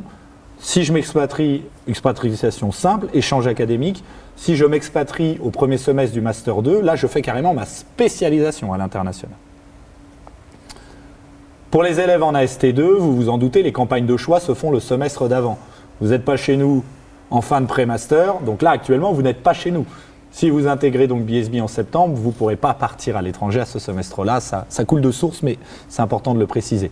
En revanche, j'arrive en AST2, je peux encore une fois partir au deuxième semestre du Master 1 ou en Master 2, juste en semestre académique. Et puis pour revenir sur les doubles diplômes, on l'évoquait tout à l'heure, on peut les combiner avec ça. Je peux partir à l'étranger au premier semestre du Master 1 et partir un an en double diplôme en Master 2. Ou je peux simplement partir uniquement en double diplôme en Master 2. Plus d'une quarantaine de destinations de double diplôme en tant que tel en M2, 200 partenaires internationaux en ce qui concerne les semestres d'études à l'étranger, dont certains absolument magnifiques. Je viens de parler de Sonoma University aux États-Unis, référence mondiale dans le management des vins spiritueux et dans d'autres choses. On a également signé un partenariat il y a un mois avec Trinity College, une des références des universités irlandaises. On est partenaire de BWine Norwegian University, donc meilleure école de Norvège. On est partenaire de Stellenbosch University, donc une des meilleures business schools sud-africaines. On est partenaire d'EGADE Business School, meilleure école de toute l'Amérique latine, mexicaine. On est partenaire de Nanyang University, une des 2 meilleures business schools de Singapour. Voilà, on a un panel vraiment exceptionnel sur tous les continents. Et ça aussi, chers candidats, je vous invite à être curieux, à regarder sur les brochures les destinations possibles, les doubles diplômes possibles, et puis surtout à être critique. Parce qu'un très beau double diplôme, c'est bien. S'il n'y a aucun élève qui n'y va jamais parce que finalement c'est un accord un peu marketing où il n'y a qu'une place et en fait il y a des prérequis inatteignables, soyez curieux et regardez réellement ce qui se passe dans les écoles. Alors je remercie Romain pour toutes ces précisions et l'ensemble des exemples d'échanges internationaux. Donc on vient d'aborder l'aspect académique avec le PGE, la personnalisation de votre PGE possible, les doubles diplômes, les tracks expertise. On a aussi abordé l'aspect international comme on vient de le faire à l'instant. On va aborder le dernier point de ce live en l'occurrence avec l'insertion et la carrière professionnelle. Ça va vite. Alors Romain, est-ce que vous pouvez nous dire, premièrement, est-ce que les stages sont obligatoires? Comment est-ce que l'école vous accompagne l'étudiant pour trouver son stage? Et ensuite on donnera la parole à Elisa, tu nous parleras de ton travail à venir que tu as décroché il y a peu de temps, si mes informations sont bonnes. Alors les stages sont obligatoires, bien entendu, chaque année. Fin de première année, stage obligatoire, fin de deuxième, stage obligatoire, donc fin de Master 1. Et puis stage de fin d'études également obligatoire, donc le stage de fin d'études faisant cette fois 6 mois, quand les stages de première et deuxième année peuvent faire 2 à 4 mois. On a également la possibilité de faire 2 stages de césure. La césure chez nous se passe au milieu du Master 1 de janvier à janvier. Donc vous pouvez aller faire à nouveau 2 fois 6 mois de stage. je n'ai pas précisé, en France ou à l'international. Les deux sont possibles, on laisse libre choix à nos élèves. Donc oui, la professionnalisation, mais là-dessus, ce n'est pas une caractéristique spécifique à BSB, on ne va pas se cacher, et puis on est fiers aussi de l'écosystème qu'on peut avoir en France dans les business schools.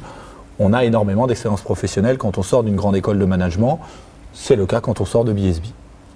On a, nous, on l'a évoqué tout à l'heure, l'accompagnement, la direction des relations entreprises, le Career Center, qui est là pour aider les élèves à trouver des jobs. Alors il y a tout un tas de process qui sont mis en place par les collègues donc, de la direction des relations entreprises, qui bossent super bien, d'ailleurs je les salue s'ils nous regardent.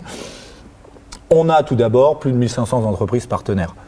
Une école qui a été fondée en 1899, qui a plus de 120 ans. Alors bien sûr, les diplômés de la première promotion ne sont plus là, je pense, pour la plupart. Mais quoi qu'il en soit, la force d'une grande école de management telle que la nôtre, c'est le réseau. 1500 entreprises partenaires, plus de 17 000 alumni, qui ont aussi, eux, cette culture du réseau et qui avaient déjà cet ADN, ces valeurs familiales, puisque autrefois, l'ancien nom, Feu, le SC Dijon, c'était déjà une école extrêmement réputée pour être, encore une fois, dans ses valeurs de proximité et d'accompagnement et aussi de réseau, forcément. Le réseau des relations entreprises, l'accompagnement des coachs carrière, on l'a évoqué tout à l'heure. Et puis, ce qui est vraiment mis en place en permanence tout au long de l'année par nos collègues des relations entreprises, ce sont des job dating réguliers, ce sont des forums entreprises. On a des dizaines, des cinquantaines d'entreprises qui sont présentes pour recruter nos étudiants directement. Donc, ce n'est pas simplement vous donner un carnet d'adresses et vous dire allez-y, postulez, voilà les offres. Alors d'une part, il faut déjà venir les chercher, ça ne vous pose pas le carnet, comme vous le disiez à juste titre, sous les yeux. Et puis, c'est aussi vous aider à vivre de la réalité. Un job dating, ce n'est pas la même chose qu'un forum entreprise. Et ce n'est pas la même chose qu'un carnet d'adresses. Toutes ces choses-là sont complémentaires. Alors en plus, en cette année, on va dire Covidée, si je peux me permettre l'expression, on a également renforcé cet accompagnement à la professionnalisation pour ne pas laisser nos jeunes, pour ne pas laisser nos étudiants comme ça dans la nature et dans la panade. Et au final, on voit sur les chiffres aussi bien de l'alternance que des stages, que finalement des futurs jeunes diplômés, on n'a aucun problème et tant mieux à ce que nos étudiants s'insèrent et trouvent finalement leur bonheur dans le secteur qui les intéresse. Ça, c'est quand même rassurant. C'est rassurant, mais aussi à plusieurs titres. Il y a le marché français et il y a le marché international. On l'évoquait tout à l'heure, 50% de nos diplômés débutent leur carrière en lien ou à l'international. Donc, encore une fois, l'importance de la pratique de l'anglais. Si on parle anglais, eh bien, on s'ouvre les 50% de plus d'offres. Celui qui parle que français, on ne l'encourage pas, mais on a des diplômés qui sortent de toutes les grandes écoles françaises, qui ont fait l'impasse sur les langues et qui n'ont pas un niveau d'anglais suffisant. Bon, bah, eux, ils jouent que sur la moitié des offres. Juste pour être une petite question de précision, si je fais de l'alternance, ça se substitue au stage. Tout à fait. Donc l'alternance me fait potentiellement, si je fais l'alternance en 24 mois, oui. Vous m'arrêtez si je me trompe, potentiellement aller un petit peu plus vite dans ma scolarité. Ça peut aussi aider ceux qui sont un peu plus âgés potentiellement et qui veulent potentiellement avoir un programme grande école en 2 ans pile, oui. Alors que sinon ça peut déborder un tout petit peu. Mais voilà, exactement. Si je fais le choix de la modalité alternance 24 mois dès le début du Master 1, je n'aurai pas de stage de fin d'études. L'alternance remplace les stages, tout à fait. Et puis, sur les profils alternance, on a une insertion professionnelle qui est maximisée. Dans les statistiques, on le voit. Excellente insertion professionnelle de nos diplômés. Encore meilleure pour ceux qui ont fait des beaux parcours en alternance. Et j'ai encore, excuse-moi, une petite question. Si je fais mon alternance en 2 ans, est-ce que c'est 2 ans dans la même entreprise ? Ah oui, par contre, c'est obligatoire. C'est obligatoire. Alors, obligatoire, c'est aussi un principe, c'est un deal. L'entreprise finance votre scolarité, peu importe la modalité, on ne va pas rentrer dans les détails de l'alternance, mais l'entreprise finance votre scolarité, l'entreprise vous verse un salaire alors que vous continuez à ne pas être à plein temps chez elle et que vous êtes toujours étudiant. C'est une opportunité formidable, c'est un triple avantage, en plus de vous donner une expérience professionnelle plus importante. L'entreprise, c'est presque de la pré-embauche, c'est de la pré-formation, quand c'est de la formation pour vos futurs postes de cadre quand vous allez intégrer. Il n'y a pas d'obligation, vous n'êtes pas pieds et poings liés à la fin du contrat, vous pouvez dire non, l'entreprise peut dire non, on vous souhaite que les deux disent oui.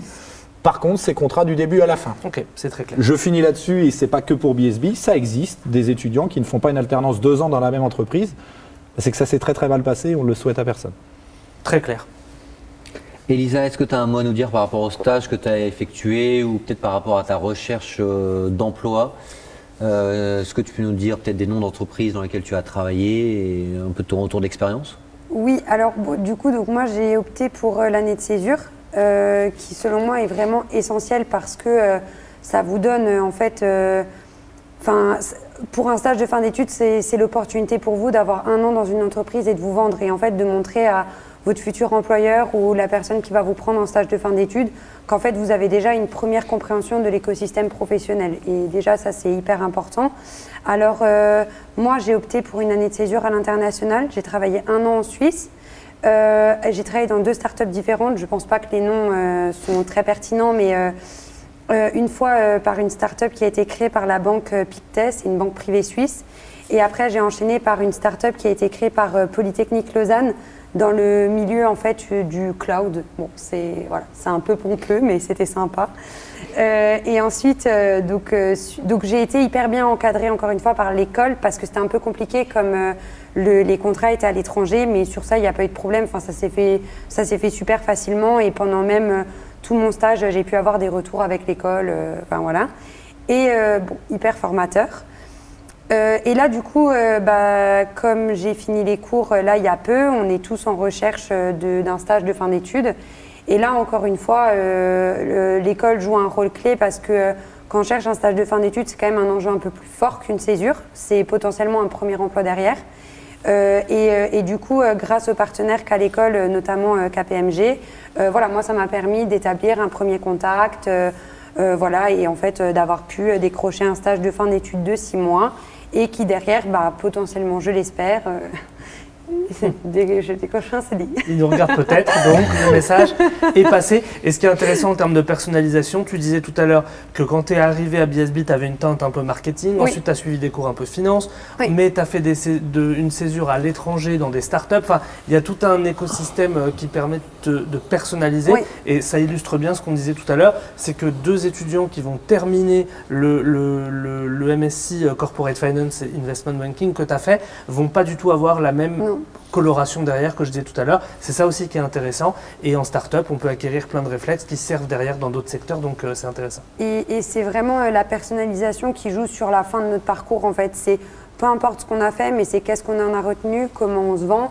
Et ça, franchement, c'est super important. Et des fois, il faut aussi savoir faire tomber les barrières. Enfin, c'est pas parce qu'on n'a pas le parcours clé en main ou qu'on n'a pas suivi dès le début le truc qu'on va pas y arriver. Et enfin, je pense que j'en suis la preuve. Non, mais voilà, c'est juste. Voilà, c'est pour encourager tout le monde. Top. Je te propose qu'on passe à la partie suivante, partie extrêmement importante, la vie associative et la vie à Dijon ou à Lyon.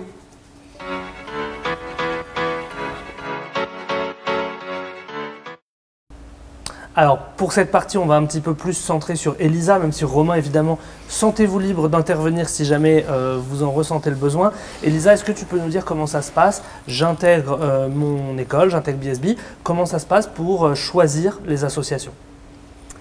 Ok, alors du coup, je vais d'abord parler du cas AST2, qui est mon cas et qui pourra peut-être vous aider parce qu'en fait, en AST2, on avait peur de voilà, pas trop pouvoir être intégré à la vie associative. Or, à BSB, c'est pas le cas. Et en fait, directement, quand je suis arrivée, on est parti en week-end d'intégration. Et c'est là que se font un peu les listes, les choses comme ça. Et moi, même en tant qu'AST2, en fait, j'ai été intégrée dans une liste BDE. Donc ça c'était top. Est-ce que tu peux expliquer ce qu'est une liste BDE, ce qu'est une campagne BDE, parce que peut-être les candidats qui nous regardent savent pas. Donc en fait il y a donc le BDE, le bureau des étudiants, le bureau des sports ainsi que le bureau des arts. Et en fait c'est vraiment les listes qui sont un peu, je dirais, clés et référentes à l'école et qui vont vraiment, qui vont intervenir chacun sur un sujet bien spécifique en fait pendant une année. Néanmoins, associé à ça, il y a beaucoup d'autres associations qui sont peut-être un peu plus spécialisées dans un domaine, mais qui tout au long de l'année interviennent également sur à tous les niveaux dans la vie associative. Et du coup, donc un BDE, c'est vraiment un engagement qu'on prend sur un an, où en fait on va s'engager à faire vivre le campus. Donc autant c'est pour nous l'occasion de profiter, mais après c'est aussi une prise de responsabilité, et prise de responsabilité qui, à mon sens, est importante parce que derrière, ça va aussi nous préparer à notre insertion dans le monde professionnel. Et donc du coup, voilà, j'ai personnellement eu la chance d'être intégrée à une liste, et donc après, s'en découle 2 ou 3 mois de campagne. voilà, qui hors Covid sont plus que sympathiques. Et qui ont été pas trop mal en Covid. Nos étudiants ont su se réinventer. Encore une fois, bravo à eux. Et la vie associative est hyper importante à BSB. Et c'est vrai que même cette année, on est fiers de ce qu'ont fait nos jeunes.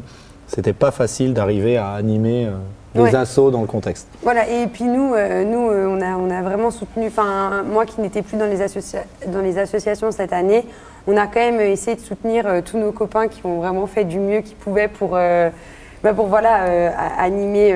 le campus. Donc voilà, ça c'est la première phase. On peut d'abord choisir d'intégrer ce qu'on va appeler une liste quand on arrive à l'école.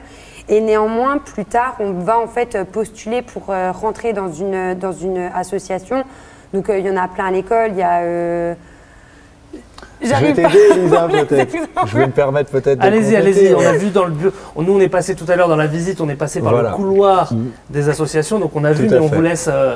Alors effectivement, on a 26 associations étudiantes à BSB, comme l'a dit Elisa à juste titre. Les 3 assos majeurs plus transversales, c'est le BDE, le BDS, Bureau des sports, qui gère une vingtaine d'activités sportives à l'école, et le Bureau des arts, qui gère également une vingtaine d'activités artistiques à l'école. C'est obligatoire dans le programme Grande École pour les élèves qui arrivent chez nous de pratiquer ou un sport ou un art, à l'extérieur ou à l'école. Si c'est à l'école ou si c'est les deux, c'est encore mieux. Puis on est très fiers de notre BDA puisqu'on a toujours été placé, jamais gagnant. Ça a été enfin le cas cette année au TDA, donc au Trophée des Arts, organisé par Toulouse Business School à Barcelone. Ça s'est fait à distance cette année et BSB est très fier d'avoir pu remporter ça avec le BDA. Donc ça, c'est les 3 assos principales avec ce système de liste, de campagne. Et puis on a toutes les autres assos qui sont plus spécifiques. Alors à BSB, on a des assos en finance, Burgundy Finance, on a des assos très professionnelles et professionnalisantes. BSB Junior Consulting, qui est la junior entreprise de l'école. Alors pour celles et ceux d'entre vous qui ne savent pas ce qu'est une junior entreprise, toutes les grandes écoles françaises, pas que les business schools, possèdent une junior entreprise. Il y en a plus de 200 en France. C'est déjà l'entreprise qui travaille en prise directe avec les vraies entreprises, je suis tenté de dire, avec tout de même le filet de sécurité de l'école. Mais on est sur de la prestation de service, on est sur du conseil en stratégie, on est sur de l'audit. Voilà, on apporte aux entreprises l'expertise de l'école, c'est très professionnel, très professionnalisant. Et d'ailleurs, à ce titre-là, eh bien, BSB a encore une fois cette année été nommée la junior entreprise de BSB parmi les 30 meilleures junior entreprises de France sur les 200. Encore une fois, c'est une très grande fierté, je le disais, la vie associative est très riche à l'école. Puis après, on a des assos dans tous les domaines, des assos humanitaires, Humevent, assos caritatives, associations de sport mécanique, associations de sport extrême. On a vraiment un large panel pour tous les coups. Je me permettrai de faire un petit focus sur les 2 dernières années. Alors Ecological, qui est une association qui promeut le développement durable à l'école. Il y en avait déjà une qui existait depuis une dizaine d'années, BSB, autrefois l'ESC Dijon. J'étais moi-même encore étudiant. Quand elle a été créée, était déjà dans la promotion du développement durable et des actions responsables avec simplement l'état de notre planète. Elle a changé de nom, Ecological, et puis la toute dernière qui s'appelle Equality, qui est là pour sensibiliser les élèves, et pas que les élèves d'ailleurs, et réaliser de multiples actions sur les enjeux aujourd'hui sociaux, d'égalité au sens large. Alors, figure de proue, dirons-nous, l'égalité femmes-hommes, mais toutes les égalités au sens large. Donc, encore une fois, oui, il y en a pour tous les goûts à l'école. Une école, ça s'inscrit aussi dans une ville. Donc, est-ce que vous pouvez nous dire quelques mots de Dijon, en plus avec l'avantage tous les deux que vous n'êtes pas des locaux de l'étape. Et donc, du coup, vous avez découvert Dijon comme un étudiant qui serait extérieur à la ville. Donc, est-ce que rapidement, on arrive bientôt à la fin du live malheureusement, est-ce que rapidement vous pouvez nous présenter Dijon? Rapidement, j'ai vu votre sourire, je vais laisser la parole à Elisa alors. Alors Elisa, dis-nous comment c'est Dijon, ne t'auto-censure pas. Jamais tu dois vendre la ville aussi bien de jour comme de nuit, c'est comment? Eh bien, je dirais que c'est une ville qui est très sympathique et au sein de laquelle on s'amuse bien. Non, vraiment, l'avantage de Dijon, et c'est aussi pour ça que j'avais choisi BSB, c'est que c'est une ville qui est relativement petite. Donc, en fait, il faut savoir qu'on habite vraiment à proximité de tous les copains. Et franchement, on ne s'en rend pas compte quand on n'y est pas. Et en fait, c'est vraiment top. Enfin, vraiment, c'est super cool. En plus, comme c'est pas très, très grand, on habite à proximité de l'école. Et du coup, comme il y a beaucoup de choses qui se passent à l'école, que ce soit les assos ou même, pour ma part, les cours qui finissent tard, voilà, on n'est pas très loin de chez nous. En dehors de ça, d'un point de vue soirée, bar, il y a de quoi faire. et dans des places et des endroits plutôt sympas parce que le centre-ville de Dijon, il est hyper bourgeois, hyper joli. Et voilà, c'est vraiment l'avantage d'avoir tout ce qu'on cherche dans une grande ville, mais en fait à proximité et voilà, tout se fait à pied, en vélo, en bus électrique. Vraiment, je viens de Strasbourg. Strasbourg est une ville que j'adore, mais vraiment pour Dijon, j'ai eu un coup de cœur. Voilà. Parfait. Moi, je me permettais d'ajouter simplement 2-3 choses. Venant de banlieue parisienne, pour moi, Dijon, c'était simplement la moutarde et les vignes. Et puis finalement, on se rend compte que Dijon, c'est comme l'a dit Elisa à juste titre, et BSB, une école située en centre-ville, 90% des étudiants qui habitent à 15 minutes à pied maximum de l'école, certains qui habitent à 200 mètres, qui sortent de leur lit 10 minutes avant les cours, c'est parfois rigolo, c'est souvent les plus en retard d'ailleurs. Et puis surtout, c'est une des 5 grandes villes étudiantes de France les moins chères en termes de logement, tout le centre-ville historique est piéton, et classé pour la plupart monument historique. On a tout l'héritage des ducs de Bourgogne. Si je peux me permettre de faire un peu de pub, n'hésitez pas à regarder la vidéo sur YouTube. Dijon monte, profitez du voyage. C'est une vidéo de quelques minutes. Pas besoin d'en dire plus, ça suffit de résumer la beauté de cette ville. L'école BSB est une école coup de cœur. Et en fait, Dijon est aussi une ville coup de cœur parce que ce n'est pas une ville qui a mauvaise réputation, c'est une ville qui n'a pas de réputation, qui n'a pas la réputation qu'elle mérite. Pour moi, c'est une ville très sous-cotée. Qualité de vie, bel immobilier, sécurité, et puis finalement 1h35 de TGV de Paris, 3h30 de la mer, on est bien placé aussi sur la diagonale Est. D'où l'intérêt, pour terminer là-dessus, de bien venir passer vos euros en présentiel si vous le pouvez, à la fois découvrir le campus et à la fois découvrir la ville, comme ça la boucle est bouclée avec ce qu'on disait tout à l'heure. Je propose qu'on passe, Arnaud, à la slide suivante, c'est-à-dire la slide qui concerne les nouveautés qu'on va avoir sur le 2021-2022. Donc la slide sur les nouveautés va s'afficher. On a parlé tout à l'heure du campus de Lyon, donc je pense qu'on a été relativement exhaustif. Est-ce que vous avez d'autres nouveautés, soit pour l'année prochaine, soit pour les prochaines années, pour un peu, quand on est élève, s'inscrire dans une dynamique? Je sais où, quand je rentre, mais il faut que j'ai un peu une perspective de quand je vais sortir, que sera devenue mon école. Alors si on parle en termes de programme, purement, sur le côté purement académique, la création de nouveaux Master of Science sur des domaines qui sont aujourd'hui des domaines de pointe, qui sont des domaines certes du présent, mais surtout du futur au niveau des jobs, des métiers et des attentes des entreprises, et puis des métiers qui sont encore à créer. On a parlé tout à l'heure du Master of Science en Climate Change and Corporate Finance, donc cette dimension d'accompagner les entreprises dans leur recherche en investissement en finance autour des problématiques de développement durable et de changement climatique. Puis pour rester sur cette logique de développement durable, l'ouverture sur le nouveau campus de Lyon d'un pôle dédié à l'intelligence artificielle et également au développement durable, donc un Master of Science en Green Tech, également un Master of Science en Digital Management et intelligence artificielle. Donc là-dessus, effectivement, on ouvre des Master of Science de pointe dans ces domaines-là. Également, la suite pour BSB, je le pense, c'est continuer à signer des partenariats internationaux plus prestigieux les uns que les autres. On appartient au cercle des écoles qui possèdent les 2 accréditations les plus importantes qui accréditent uniquement le Master Grande École. ACSB, l'accréditation américaine que nous avons depuis 8 ans. Nous aurons bientôt depuis 8 ans, nous avons depuis 7 ans. Equis que nous avons depuis 5 ans, nous espérons représenter Equis dans quelques temps pour avoir cette fois la durée maximale sur Equis. Et puis je m'arrête là puisqu'en fait les autres accréditations n'accréditent en l'occurrence pas le Master Grande École à l'origine. Et puis pour reprendre la phrase d'un des grands pontes de l'ESCP et également de Schema Business School, qui sont quand même pas 2 mauvaises écoles, les autres accréditations que ces 2-là, en l'occurrence je pense à l'accréditation AMBA qui faisait l'ancienne triple couronne, aujourd'hui n'ont plus de sens. Donc pour reprendre les mots de la personne de l'ESCP, AMBA c'est l'ancien monde. Eh bien, BSB, on en a toujours été convaincu, puisque AMBA accréditait des MBA, pas des programmes grande école, donc on ne va pas survendre une triple couronne qui ne veut rien dire. Donc l'ambition de BSB, grâce à Equis et ACSB, c'est de poursuivre la signature de beaux partenariats, comme on vient de le faire avec Trinity College, comme on vient de le faire avec Sonoma aux États-Unis, comme on vient de le faire, enfin comme on l'a fait il y a 1 an et demi avec Louis Business School. Donc ça, oui, c'est continuer notre croissance. Et puis quand on parle de croissance, c'est également donc ce campus lyonnais. Vous avez, messieurs, visité le campus dijonnais, magnifique en l'état. La volonté de développement de l'école se passe maintenant à Lyon. Nous sommes à la taille maximale pour garder notre niveau de proximité, notre niveau de service pour nos étudiants. Donc l'avenir de BSB, c'est également peut-être 800 étudiants sur le campus lyonnais d'ici 1 an ou 2. Il n'y en a que 400 actuellement. Il y en avait 400 à la rentrée dernière sur l'ancien campus. Donc doubler l'effectif sur le campus lyonnais d'ici 2 ans, ce serait bien. Et puis écoutez, pourquoi pas, en tout cas, je le souhaite, de mes voeux de salariés de l'école, de responsables développement de l'école, et puis également de ce que j'entends au quotidien de nos étudiants, de mes camarades diplômés de l'époque.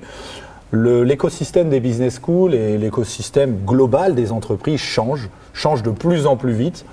La crise de la Covid nous l'a montré. Qui aurait imaginé il y a 1 an et demi qu'on en serait là à faire tout ça 1 an plus tard, tout ce qui s'est passé. Le monde se transforme de plus en plus vite, mais il y a une chose, j'espère en tout cas, qui ne se transformera pas. Ce sont les valeurs de notre école. Ça fait 120 ans qu'on défend les mêmes valeurs, ces valeurs de proximité, ces valeurs humaines. Cette année, l'humain en a pris un sacré coup avec le distanciel, avec tout ce que vous voulez. J'espère vraiment qu'à l'avenir, on pourra revenir au présentiel, revenir au physique, pour reprendre vos mots, retrouver tous les candidats. Et voilà, en conclusion, le BSB du futur, pour moi, c'est garder ses valeurs et continuer à progresser dans l'excellence académique et dans les expertises proposées. Parfait. On passe à la dernière partie, à savoir les frais de scolarité de BSB et les différents financements possibles. Jingle.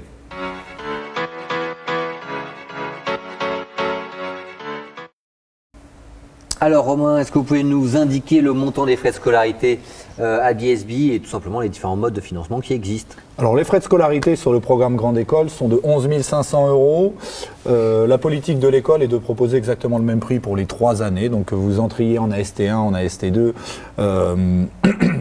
et puis surtout, quoi que vous fassiez à l'école, c'est 11 500 €. C'est ça une des grandes spécificités et un des grands avantages aussi de notre programme Grande École, c'est quelles que soient les options que vous ajoutez, sur le côté académique, il n'y a pas de frais supplémentaires. Je choisis une LV3, il n'y a pas de frais supplémentaires. J'ai des rattrapages, je ne vais pas payer mes rattrapages. Là-dessus, les écoles ont des politiques très différentes. Encore une fois, il ne s'agit pas de juger, il s'agit de vous donner les bonnes informations. L'accès parfois à certains réseaux, à un learning center est parfois également payant. Chez nous, c'est tout inclus. Également sur la politique, sur les doubles diplômes. 11 500 €, c'est quoi que vous fassiez en Master 2. Vous faites une spécialisation, vous faites un Master of Science, vous faites un double diplôme type MBA au Moyen-Orient, MBA aux États-Unis, globalement aussi dans le monde anglo-saxon, où les frais de scolarité sont bien plus élevés, vous ne déboursez pas 1 € supplémentaire pour la dimension académique. Vous faites votre MBA aux États-Unis, chez nous, à Oklahoma State par exemple, à University of Kentucky, nos 2 doubles diplômes MBA aux États-Unis, vous payez 11 500 €, vous ne payez pas 30 000, 40 000 $. Donc ça, c'est un vrai plus, en tout cas, sur les frais de scolarité à BSB. C'est important de le mentionner. Et sur les manières de financer? Les manières de financer. Alors, on a évoqué tout à l'heure l'alternance, qui est un mode majeur. Sur les autres manières de financer son PGE? Alors là-dessus, on ne va pas se cacher, comme dans toutes les grandes écoles, nos étudiants font le choix soit de faire des prêts étudiants.